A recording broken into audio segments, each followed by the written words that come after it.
మీరు డిక్లరేషన్ విన్నారు, చదివారు, సార్ కూడా చెప్పారు. నేను రద్దు చేస్తారని నేనైతే భావిస్తున్నాను మనస్ఫూర్తిగా. ఇన్ కేస్ అలా జరగని ఎడల ఖచ్చితంగా అధికారులు మన కోసం ఉన్నారు.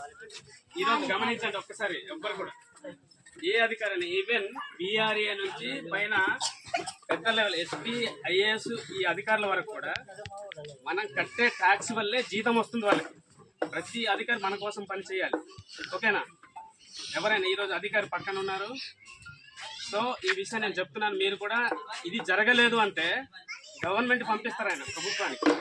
జరగకపోతే ఇంకో ఆప్షన్ మనకి కలెక్టర్ కూడా మన కోసం అని చెప్పాను కదా. సో కలెక్టర్ గారి నెంబరు, పిఓ గారి నెంబరు, జేసీ గారి నెంబరు, ఎస్పీ గారి నెంబర్ కూడా మీకు ఇస్తాను. ఓకేనా? డైరెక్ట్ మీరందరూ అలా 10 మంది 20 మంది కూర్చొని ఫోన్ చేసి మాట్లాడండి. ఇందాక మీరు మాట్లాడారు కదా, ఇందాక మీరు మాట్లాడిన పిఓ గారి మాట్లాడి మీ ఇష్యూ చెప్పండి. ఓకేనా? ఫోన్ చేయండి, మీరు రండి. మేము ఒకవేళ మైనింగ్ ఓకే చేయాలనుకున్నప్పుడు మా గ్రామస్తులు ఇక్కడ ఉన్నటువంటి 3 గ్రామాలు 4 గ్రామాలు ఉన్నాయి, వాళ్ళని చంపేసి జల సమాధి చేసి అప్పుడు మైనింగ్ తీసుకెళ్ళమని చెప్పండి. అలా అని మీరు ఓకే అని మీరు తీర్మానం చేసుకుని రండి అని మీరు చెప్పుకోవాలి. ఓకేనా? మన భవిష్యత్తు ఉండదు ఇక్కడ. మనం ఆల్రెడీ మనకు తెలుసు దీనివల్ల నష్టలేదు. సో ఖచ్చితంగా నేనైతే ఉంటాను, మీకోసం నేను మాట్లాడతాను.